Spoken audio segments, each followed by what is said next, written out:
started, we'd like to introduce to you our English Language Program Director to give a short opening speech and to welcome you to our university.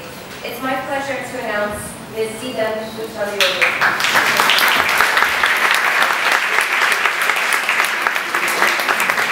Thank you, and a special thank you to Sherry because she was able to say my surname. It's really difficult. Okay, thank you very much for coming here, and it's really good to see you here in our first ELP conference. I want to tell you a little bit about how we came up with the topic, using resources effectively, efficiently. Actually, the idea came from Google Telegram, who is our conference committee head. And, when she came with the idea, I Googled, I used the keywords English teaching and resources. And guess how many results were there? About 90 million.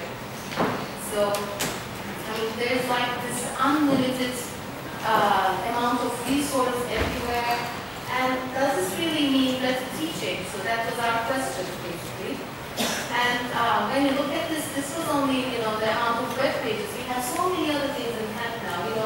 Mobile phones, Twitter, Web2 tools, and all good literature, poems, and everything. And all these course books, you see them outside. So does this really help us? Yes, of course they do, but how do we need to use them? And that was our main concern. And we thought that, this is a shared concern with high schools and universities, so we wanted to, have sessions and have sharings on this topic. So I hope you enjoy this, and I hope you take away, new ideas about how you can better use our resources. Of course, before we start, I would like to thank, first of all, Tezcan, who has been working very hard to get this conference ready, and our conference committee, and our students. You see many students with their white t-shirts outside. They are all our students. They will also give you a brief presentation, which I hope you will enjoy a lot. And of course, to all our speakers who agreed to come and present here in our conference. And of course, our sponsors, Laureate University's network, which we are also part of, and Cambridge University Press, Dünya Aktüel, Bell Educational Trust, British Council, Oxford University Press, Pearson Education, and Unlimited Educational Services. Again, welcome to our conference, and I hope you enjoy it.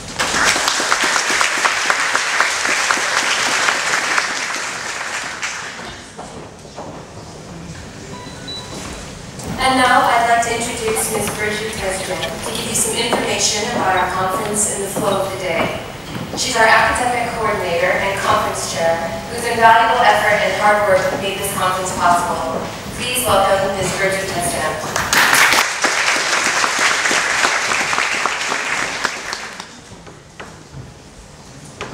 Thank you very much.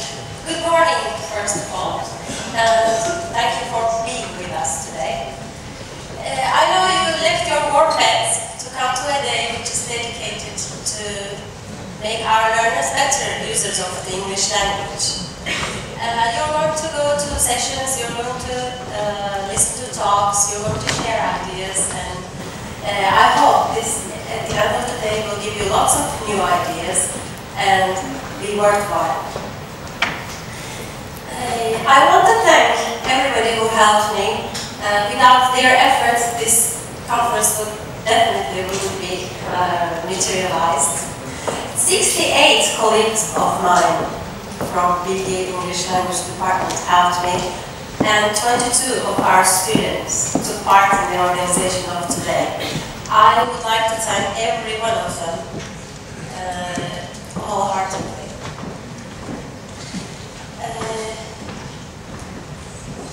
Sharing ideas. Do you know that egg story? I like that egg story very much. Let me share it with you. Maybe some of you don't know. If I have one egg, and if my friend has one egg, and if we change the eggs, I have an egg, she has an egg. But if we have a piece of knowledge, if I have a piece of knowledge, and if he has a piece of knowledge, and if we exchange the pieces of knowledge, we have two pieces of knowledge. And at the end of the day, I'm hoping that you're going to have lots of pieces of knowledge, new knowledge, refreshed knowledge. That's probably why I get involved in this ELT organizations and conferences. You know, BD is a member of Laureates International Network of Universities, and we have colleagues from all over the world, 20 different countries, 60 different universities. This conference will be shared with them as well, so I want to say hi to them as well. So the knowledge will be spreading around.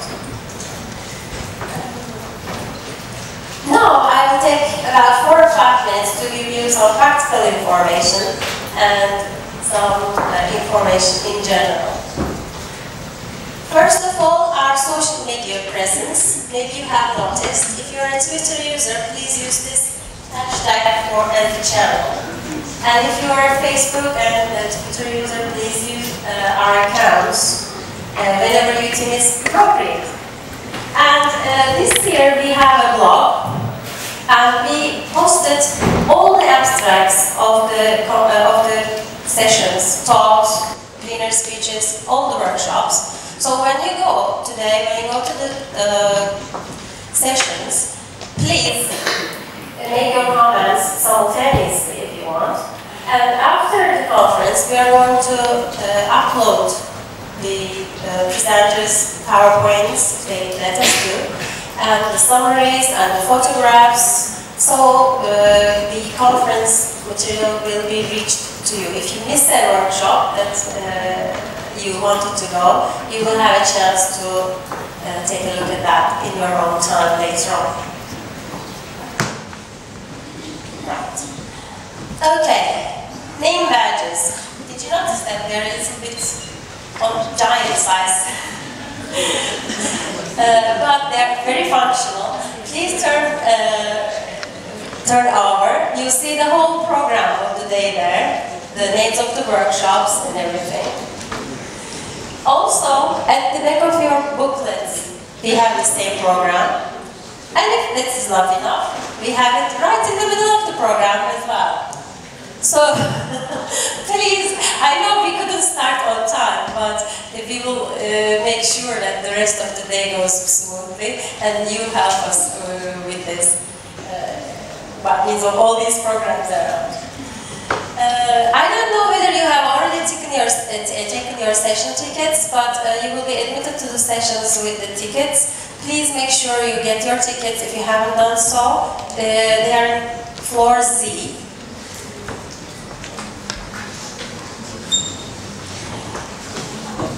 Today, because today is dedicated to using resources efficiently, we have plenary talks. We have Jim Spruner with us. He's going to talk about exploiting the classroom resources, our teaching techniques, and considering our learners. We have Dr. Deniz Kurtolayken. She's going to talk about us as resources, as resources.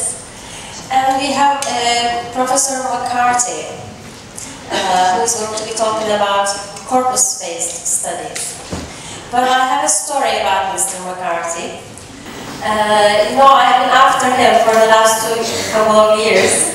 And last time he was fully booked, and this time I was ahead of time and I managed to get into his appointment book. Unfortunately, very recently he was diagnosed with an illness which prevents him from flying. So his colleague Geraldine Mark is very kindly with us today. She has prepared, MacCarthy and Geraldine prepared an interesting combination of talk, a little bit thanks to the technology. We're going to, maybe it's the first time you are doing something like that, I don't know. So they will be sharing with us corpus-based studies and how they can help us as teachers and producers, material producers, etc. We have a surprise this year for you.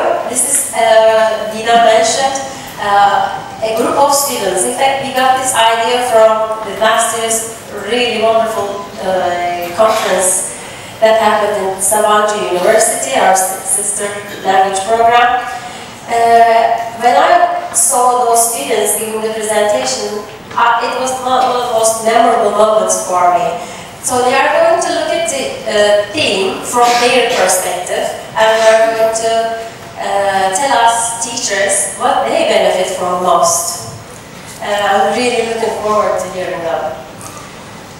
We have 15 workshops, in fact 13 workshops and 2 paper presentations. And most of them are in this building, and 3 of them are in the other building. You're going to see lots of arrows around, and our students, media staff, are going to show you around and help you find the right directions. We deliberately tried to limit the learning technology topics.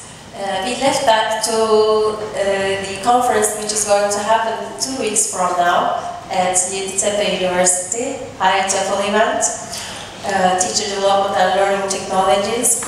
So more technology related events over there, but of course we still have some. These days it's unavoidable. What else? We have wonderful keynote speakers. Maybe you noticed the afternoon group. Their session tickets are going to be delivered in the afternoon during lunch break. They are all experts. We invited them and they kindly accepted our invitation. For example, Zeynep Ürkün is going to talk about resources related to ELT assessment.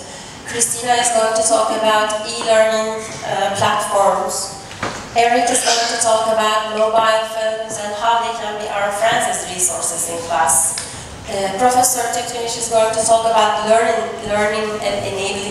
enabling resources for in-service and pre-service teachers and teacher trainers. And Gordon will be looking at the issue from social learning perspective. By the way, I have to say that we are very proud to have IHF representation here. We have the president here, Eric. Thank you very much for coming. We have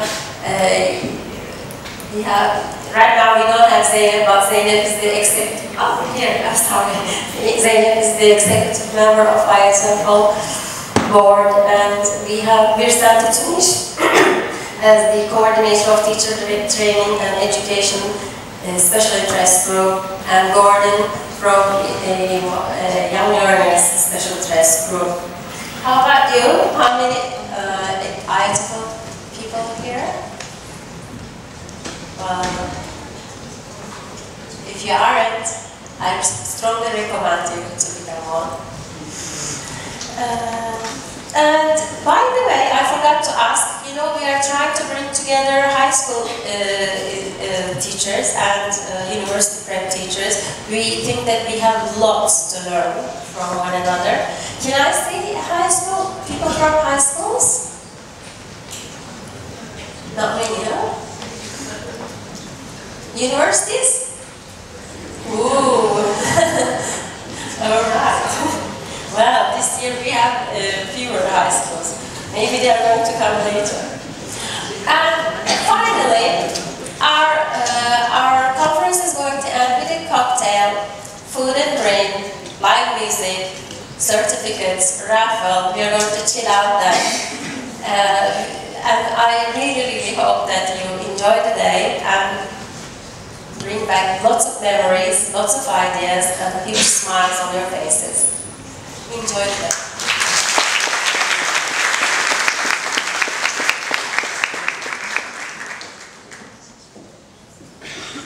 Okay, our first speaker joining us via satellite is a professor of applied linguistics at the University of Nottingham in the United Kingdom. His main research interests are applied linguistics, discourse analysis, and spoken corpus linguistics. His publications with Cambridge University Press include English Vocabulary and Use, Issues in Applied Linguistics, and the new Cambridge coursebook, Touchstone. And joining us here in person to aid Mr. MacCarthy's speech, his esteemed colleague, freelance writer, and co-author of many EFL and applied linguistics books, including English Grammar Today and Touchstone. Please welcome Professor Michael MacCarthy, and to the stage is Geraldine Mark. How's that? Is that better? Yeah. You hear me loud and clear? Yeah. Great. Okay. Well, today we're going to be looking at working with learner grammar data, really getting our hands on a learner corpus and looking at what learners actually do with grammar. I'd like to start with an introduction from Professor MacCarthy.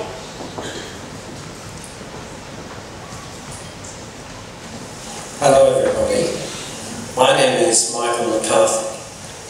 I'm very sorry that I can't be there with you today at the Istanbul Bilgi ELT conference. I've recently had a little bit of a health scare, from which I'm now making a good recovery, but I'm unable to travel at present, so I'm very sorry that I cannot be there for your conference. Geraldine Mark and I decided that we would do this presentation together, with Geraldine presenting live and me on video. We both hope that you enjoy the conference and enjoy our presentation. Thank you very much.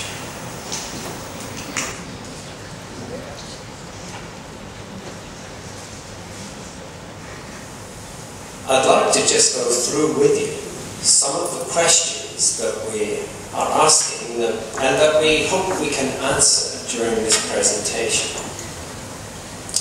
The questions include these. Can we use corpora to find out how and what learners learn? You probably all know about corpora. These are large databases of texts stored in a computer. And today we'll be looking at texts produced by learners in their writing and speaking. And the question we want to ask is, can we use this database, this corpus, to find out how and what our learners learn?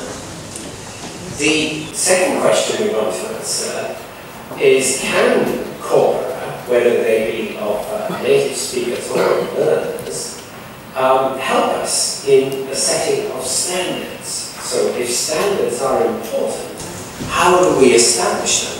And can corpora help us to do this? In particular today, we want to look at what we can learn from spoken corpora.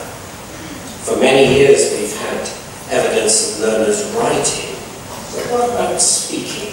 What can we learn from how native users of English speak? Learners speak? What can we learn from that about questions such as fluency?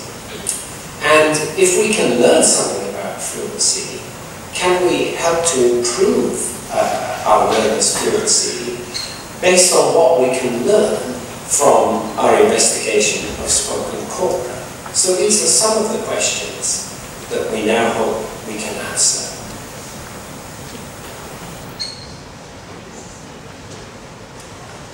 Okay, so as Mike MacCarthy says, we're going to look at corpora. And by corpora, we mean large bodies of text. Large bodies of text that we've collected from native speakers, from learners, and actually analyse that and actually see what people are doing with language rather than what we think they're doing with language. And to help us, we have native speaking corpora, the Cambridge Learner Corpus. Now this corpus is a collection of 45 million words of Cambridge written exams. So we have all of the Cambridge ESOL exams that we can use and analyse, which is a fantastic resource. And 25 million of these words have been coded for error, which means with computers and technology, we can look at these errors and we can draw conclusions from them and see what different individual language learners are doing with the language and what groups of language learners are doing, what a Turkish speaker is doing with English, what a Spanish speaker is doing with English. And we've also got spoken language data from something called the class corpus. And the class corpus is a combination of Cambridge, Limerick and Shannon universities. And they've come together with the School of Catering to produce some more spoken data for us. We also have the Cambridge oral exams that we can look at. So we've got quite a lot of words there. We've got 86 million native speaker words. We've got 45 million learner written words, and we've got 2 million in the class and the Cambridge oral exams. So we've got lots and lots of data to draw conclusions from, to analyse and look at. And in doing this, we need to establish some sort of standards to look at. So what we're using, which I'm sure you're all familiar with, is the Common European Framework for Languages. Probably we'll lose its European bit as we come down the line, because it seems to be being used all over the world now. Now, you know about the A levels and the B levels and the C levels, I'm sure. So we're using that as a framework to identify what's going on with A learners, what's going on with B learners, and what's going on with C learners, what they're doing with their language. It's a great framework, the CEFA framework, but what we want to do is put some meat on the bones of it. We want to, the framework says you can do this, this, this, and this, but it doesn't say what language you need in order to do that. So we're working, our research is based on something called the English Profile Project. And the English Profile Project takes these can-do statements from the CEFA, from the Common European Framework, and it provides evidence for them. It says, right, if I can do such and such a written language, what language am I actually using? What does it mean to be a learner at A1 or A2, B1 or B2? And it's trying to make these CEFA statements much more evidence-based, looking at what's actually happening. And we're looking at what vocabulary, what skills, what phonology learners can do. Can learners, those funny consonant clusters that there are in English, crunch and crisps and strength, and can they eat crisps with crunching? And we're also, what I'm interested in here is what grammar students know.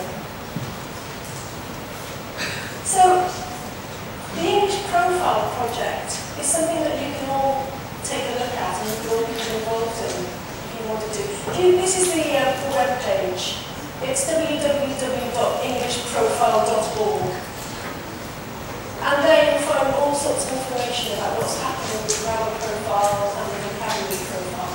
The vocabulary profile is already there on the website. You can see a sample of it.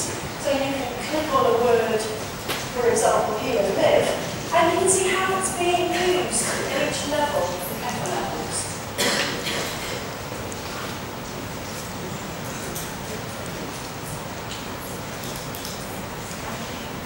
How are we going to use the learner corpus? What does the error-coded corpus allow us to see? Well, it allows us to see the errors that learners make and the errors that learners don't make. It allows us to see the structures that are used successfully and those that aren't used successfully. And it allows us to look at which errors stay, which errors become fossilised, which errors do learners carry on doing even through to the C levels. And what does that tell us? What does that tell us about how we can teach or how we can improve our resources? Let's get our hands on the data. Let's really have a look at what's going on. I'm going to give some examples of what we can see when we look at the corpus. The first one we'll look at is noun accountability. The questions I want to ask are, when do we teach countable and uncountable nouns? What are the most common errors? Where do you expect to find the most errors with countable and uncountable nouns? And what other errors occur with countable and uncountable nouns? Because what we find with grammar is it's not just one word. Often one word and one error will have an impact on other words and other errors. So can I ask yourselves those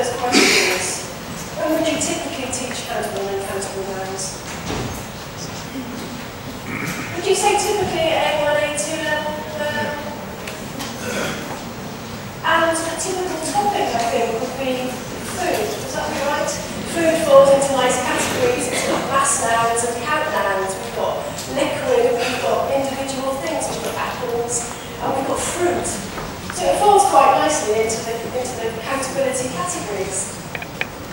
Typical structures you teach probably with them. There are. There are 3 apples. Have got personality. I've got 4 bananas.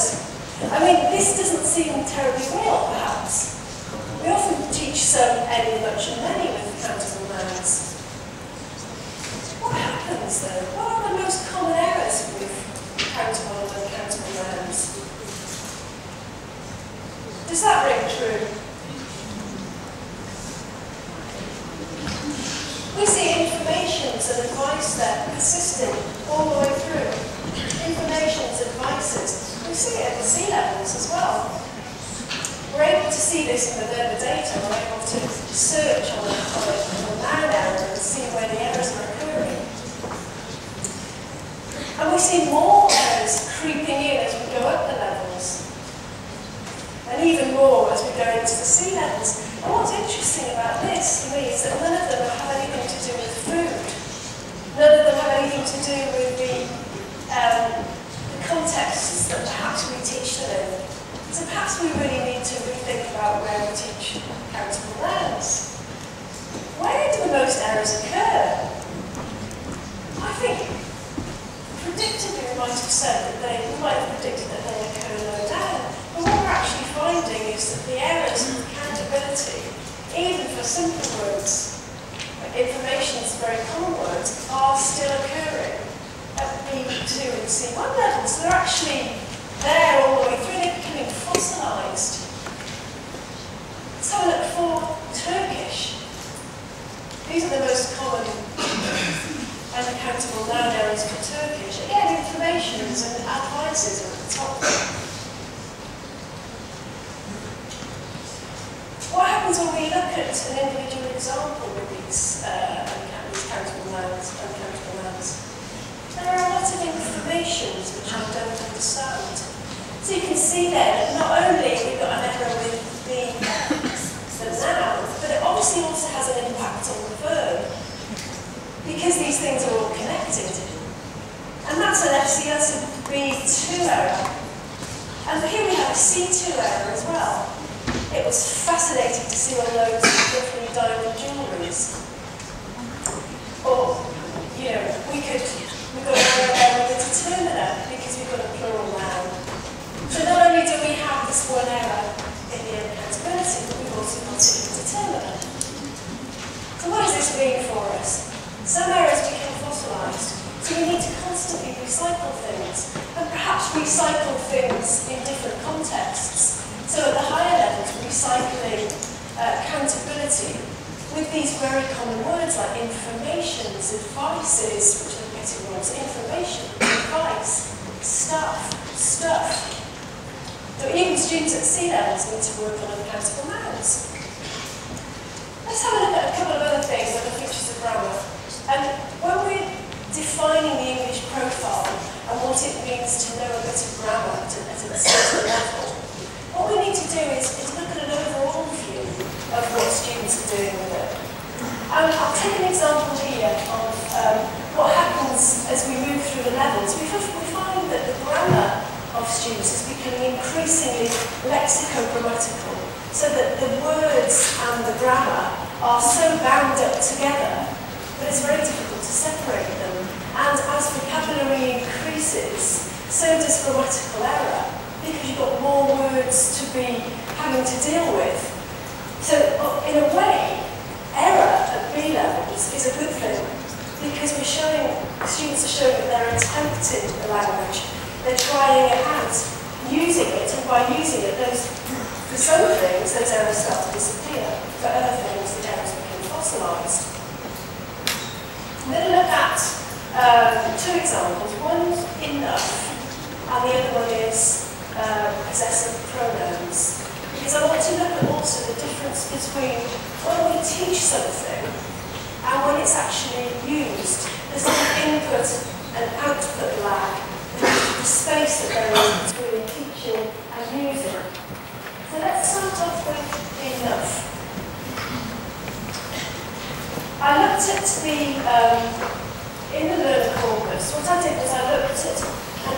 adjective with enough, and I looked at it at really one level to see how students are using this funny word enough. It's one of these words that we don't really know what to do with in the syllabus. There isn't really a natural place for it in a grammar book. I mean, obviously it can come in somewhere, it comes in quantity. Sometimes it's quite difficult to define.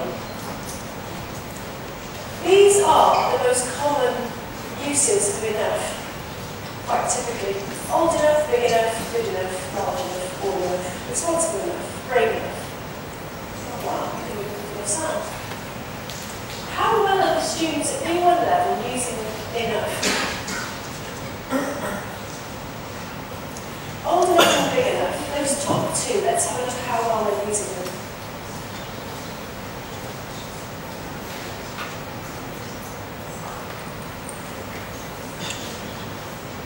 So we see quite a nice high rate of success there. Old enough and big enough.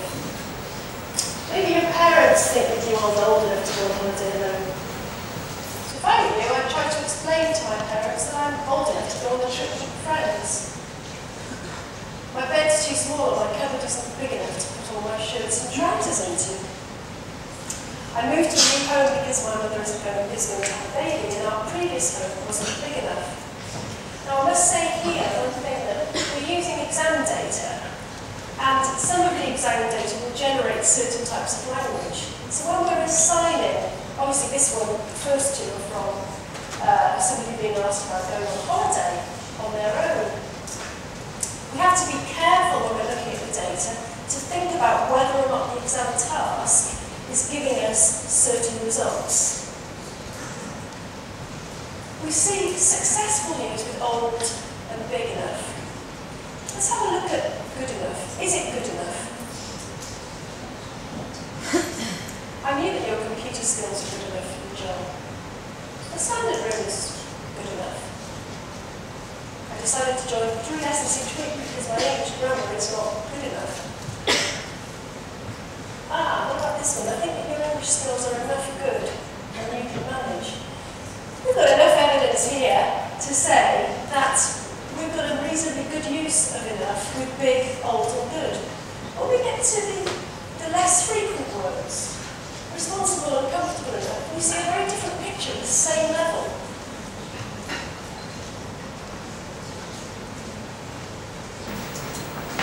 So, we've got a difficulty in using enough with an adjective. We can also see errors in the adjective. We can see spelling errors in the adjective. So what's happening here? Is it that when the adjective becomes more complex, the grammar is more difficult to produce? This is what we're seeing. When the words become more complex, there's 2 focuses to get right now. There are 2 things we have to get right. We have to get right a more complicated word, something that seems a bit harder, and the grammar of it as well.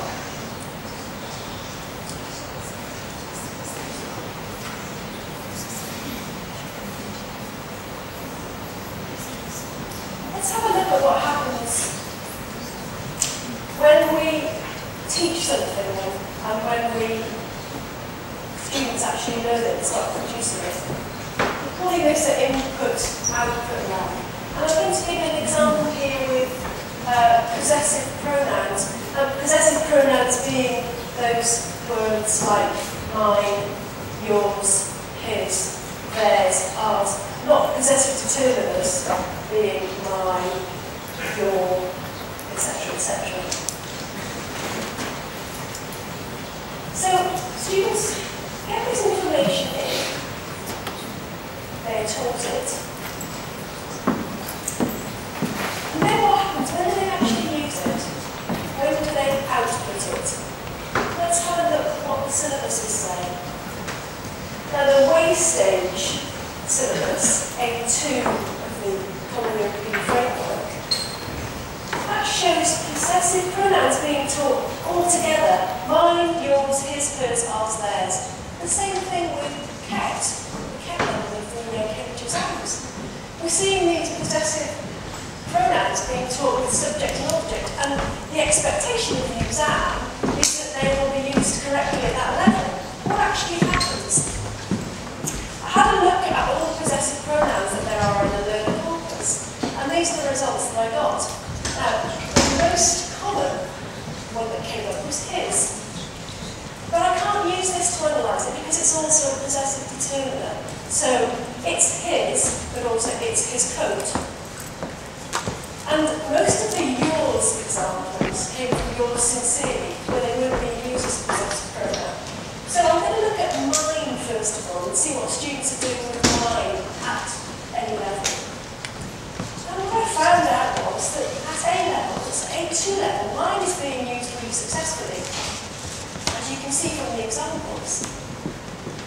It's being used in subject position. I've just watched a football match between our teams, and of course mine won. How topical is that today? Mine is red. The beginning of a sentence is the subject. And the third one down, the Turkish example, you must walk 100 metres, the green house is mine, as an object. And I want to pull over in trousers because mine is too small for me, it's a subject again. And the last one, a friend of mine bought a very nice sweater for me, being used as the complement of. So it's being used in 3 different ways, successfully in A2.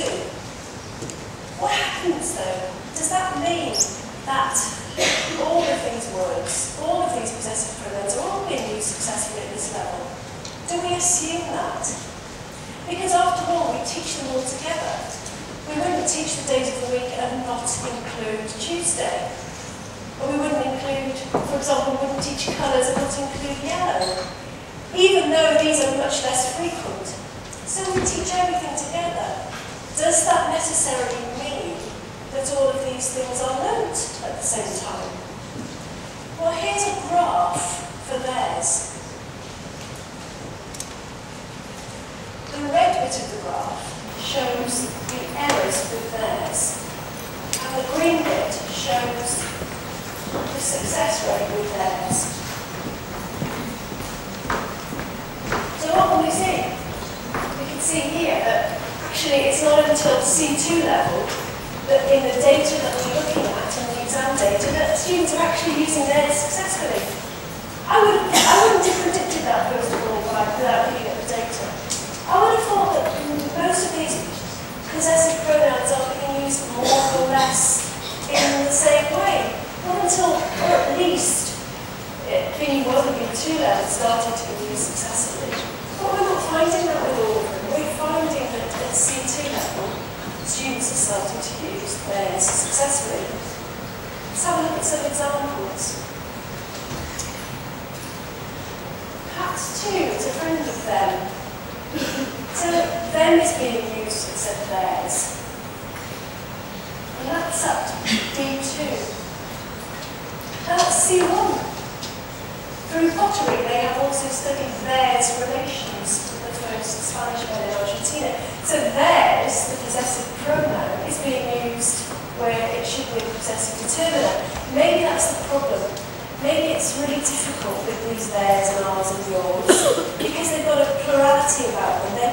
They sound like they are plural, and there is an expectation that there will be an adjective agreement for those languages that have adjective agreement in them.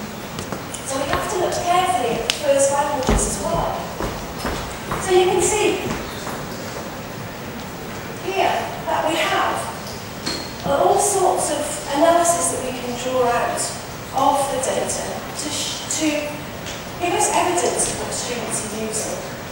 Now those examples that I gave you were from the written language learning corpus. I'm going to look at some examples from the spoken class corpus, looking at what happens with lexical development and grammar, and verb complementation. Now, verb complementation is obviously where a verb combines with other things. And you know what it's like in English, there are so many different variations on what a verb will combine with, that it's often difficult to know which is the correct one. So we had a look at the top 20 lexical verbs in the spoken corpus. Here are the top 20 verbs. Now we can see from those verbs that there are 6 of them that are ditransitive verbs. They take 2 objects. Verbs that take 2 objects, and they can take 2 objects in different ways. Can learners use those different ways, one as successfully as the other? Let's have a look. We've got these 2 patterns. We've got, she always gave the children presents, so indirect pronoun, indirect object first, direct object afterwards. And then we've got the pattern with a prepositional phrase.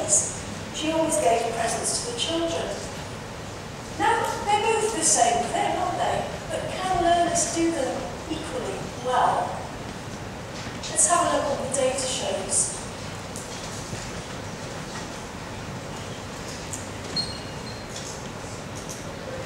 Some examples of some of the errors here. I'll give a phone call for you. So what have we got missing there? We've got the missing direct object and we've got it introduced with a preposition.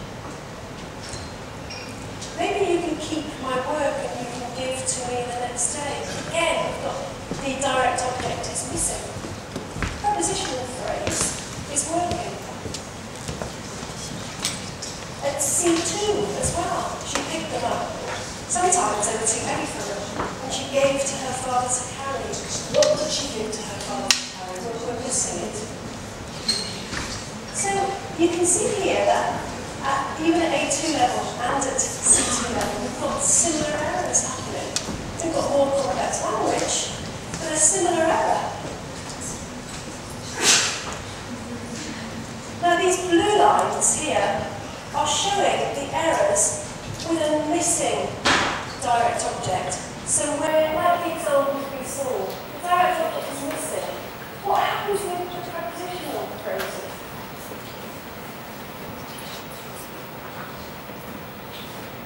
Far fewer errors with the prepositional phrases. So she gave the present to her children. Seems to be successfully being used. Although she gave children presents, seems to be less successfully used. You might have a similar experience with your students. Or perhaps it's not something that you've considered before because you don't find this kind of thing often in resources. I'd like to now go back to MacCarthy and look at some of the aspects of spoken language that we don't often see in our resources. But which we're seeing more and more because we now have this access to this lovely corpus.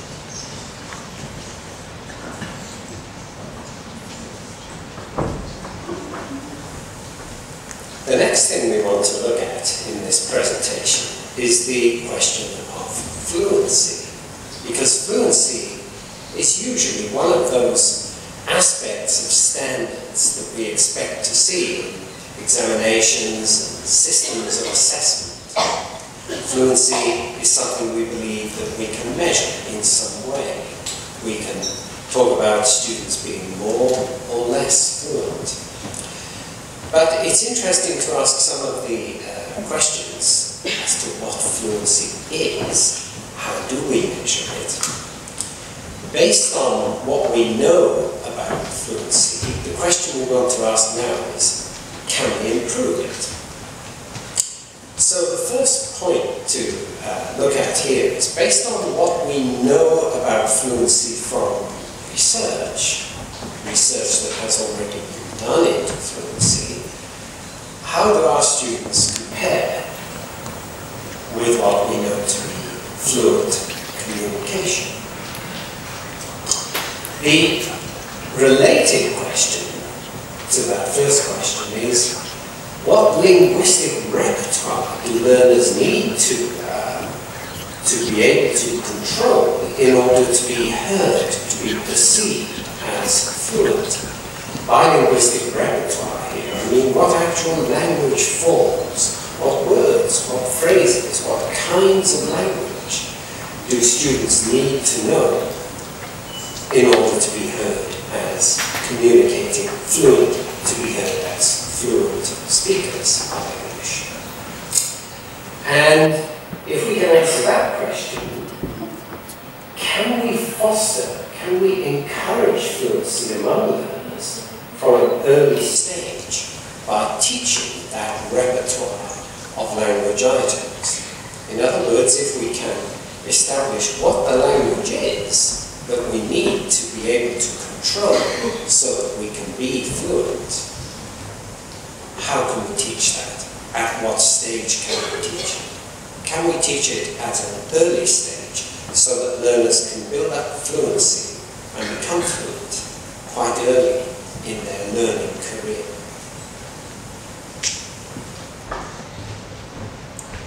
So this idea of fluency fluency and being able to not just give good content, but also create a flow in conversation from one speaker to the next. This is something we've been able to look at by analysing what native speakers do when they talk. And we started off looking at this by identifying what the key words were.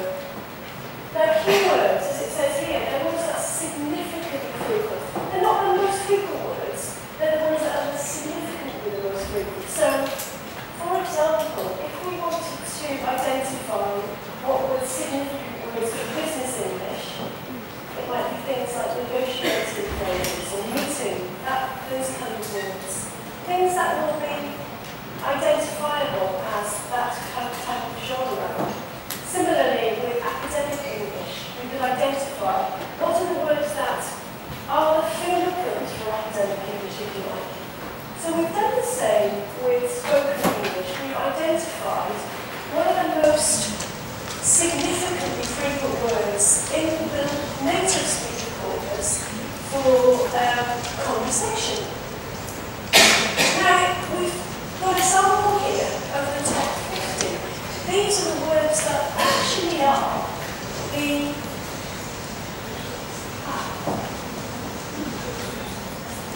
they're the words that actually are the most significant for spoken language. And you'll notice here that we've got things like yeah, oh, okay, really, right, well, good. So we've got this DNA of conversation here. What do we notice about these words in yellow? They are words that we use to respond, to react, to engage in the conversation. So we're not just saying the next thing, we're saying something that shows that we've responded and understood what the previous speaker has said. It's the words that contain links between the conversation that enable the speakers to respond, to understand what the speakers just said before, and then to link it to the next thing. It's like, this is the things that make the conversation flow. So we're not just thinking about our own contribution to the conversation, we're also thinking about the listener as well, and how that flows. And fluency, it's like a river. You know, it flows along. It helps to make the language sort of easy. These words are like links. They're like bridges between the two things. How can we teach these things, and what are they? What can we do with them? If we look again at the sample of keywords, we'll see at number 9 that we've got this word that's. Now, why is that significant? If we look at the corpus, it will tell us why it's significant. The most common expressions with that, when we look at them, and we look at the words that come before or after that, is most words that come after that are adjectives. That's awesome, that's beautiful, that's cool, that's correct, that's good, that's great, that's interesting, that's nice. That's right. That's true. So we've got these response words. These words that are responding to what the previous speaker has said, that are showing that we've understood and we're engaged, we're reacting. I mean, we could say that conversation is all about a response to something. Conversation is, you say something, I respond. It's about a response. What do you respond with? How do we actually do this in the classroom? Let's have a look at some dialogues. A says, but yeah, I'm really excited about it. B says, oh, that's great. A says, yeah, thanks. Yeah, he's going to be there for the fall semester. Oh, really? Oh, that's interesting. So you see, the speakers here have shown that they've understood and they're engaging. They're showing the speaker that they're actually listening. And this is what MacCarthy calls listenership, the skill of listenership. But we're not just listening, but we're listening and understanding and reacting and responding. And we can identify these things from the corpus. Can we introduce them into the classroom much earlier on, so that learners feel much more confident with their fluency? I came across an example in the corpus the other day from a C-level student whose grammar wasn't particularly good, but who had all of the aspects of fluency. I say it wasn't particularly good. It was good enough to be an upper intermediate learner. But what that student had was this fantastic fluency, all these connecting, responding, reacting things. How do we teach listenership? I think what happens with listening in the classroom a lot of the time is we're listening and we're saying, yes, I understand the content. Can we teach, yes, I understand the content and I can respond? How do we do that? By naturalistic, realistic conversational models. That's what we need to provide. We can use the corpus to do that. Let's give them easy to understand explanations. And let's give opportunities for realistic practice where students are personalising, saying what is actually meaningful to them rather than what it says in the book. How does Touchstone do this by showing how we teach the listenership principle? Let's have a look at these top expressions for good news. Somebody tells you some good news, what do you say? That's good, that's great, that's nice, that's wonderful. Top expressions for bad news. Oh, that's too bad, that's terrible. Again, these tax expressions again and again to respond.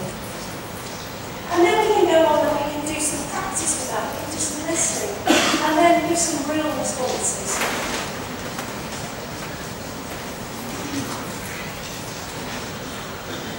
Those are just some examples of these what we call response tokens. We've got some more here. Wash, absolutely, sure, exactly, really. These aren't difficult words to learn, but they make a huge difference when students use them correctly to show that they're responding and engaging. And really, these are some of the words that are in the top keywords of conversation. Another thing that we find is that we have lots and lots of chunks of language that native speakers use. And a lot of these chunks have these key words in them. You know what I mean? What do you think about? I don't know if you, I think a lot of, I don't know if I don't know what the, and that kind of thing. I was going to say, I know a lot of. I think it would be. These are the things which almost disappear in native speaker language. They oil the wheels of the conversation. They link, they respond. They are the features of conversation. They pick up from one thing to the next thing. And in looking at the corpus, we can identify all of these chunks of language. How do we use them then in our resources and our materials?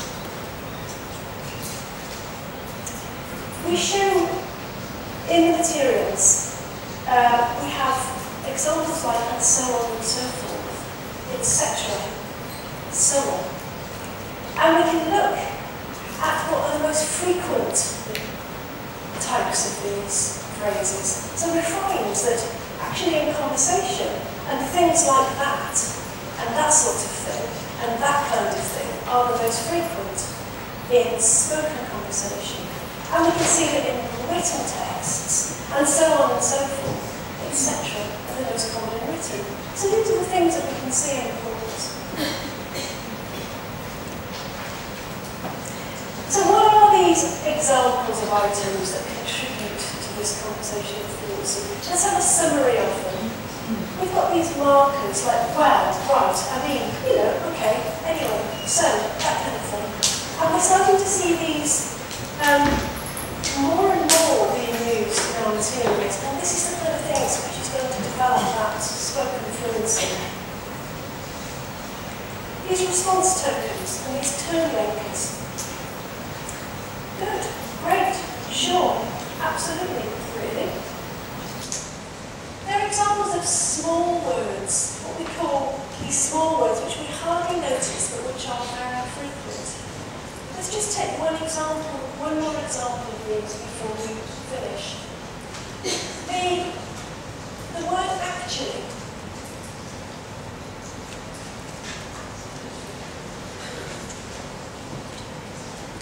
The word actually, we find that the word actually in learners is used at B levels at the beginning. It actually emerges as what we call term initial at the beginning in B2. Actually, I'm going to native. Would you like to? When we look at native speaker, when we look at C1, we see that 10% of actually is used in term initial. So what's happening to the rest?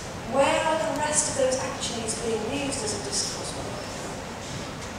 When we look at native speaker data, we can see that actually a similar percentage is being used at term initial in the conversation. So it's being used at the beginning of the conversation.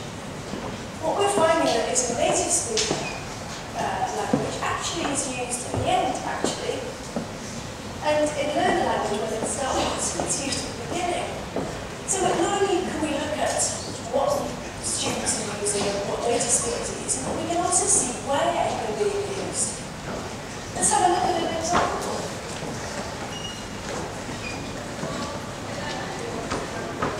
Oh, it's cold tonight. Yeah, it is, but actually, I haven't like cold. You do? Really? Boy, there are a lot of people out there tonight. Yeah, it's pretty crowded on weekends. This sounds like it might be a conversation from tonight. Do you come here a lot? Yeah, I do actually. This is where the majority of actually is being used when we actually look at the corpus. How do we present that? Well, here we have examples, nice clean examples. Presentation, showing actually at the beginning and showing actually at the end. And then we have a little bit of control practice. And the most importantly, which is one of the things that Touchstone is very, very strong on, is this personalisation. This students really using the language themselves, for themselves. Not creating a role play that somebody else has created for them, but really personalising the language themselves. So, to conclude, let's have a look at why.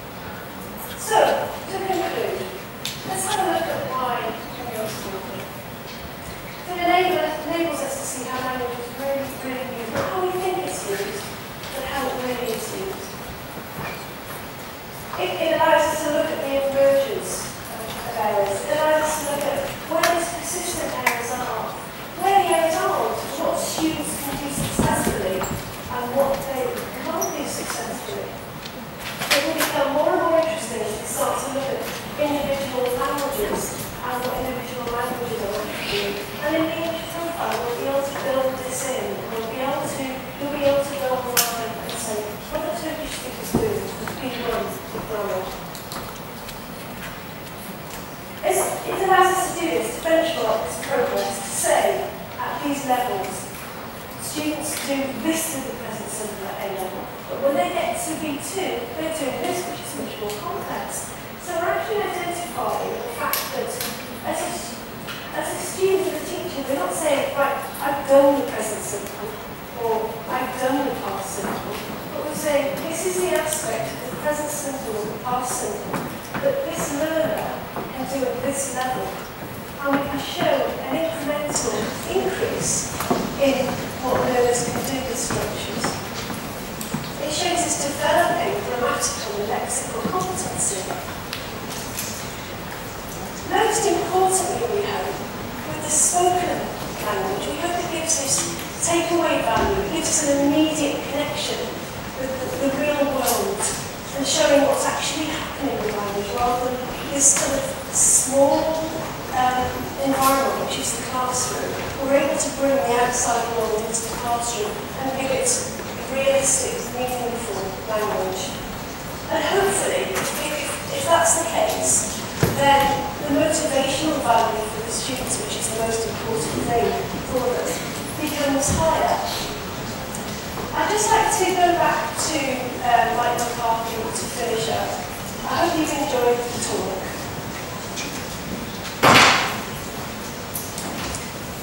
Well, that's the end of our session, and I do hope that you've enjoyed it. Once again, let me say how sorry I am that I have not been able to be with you at the Istanbul Bilgi University ELT conference today. I'm very sorry to have missed it, and I wish you a very successful conference for the rest of the time. I hope I'll be able to join you on some other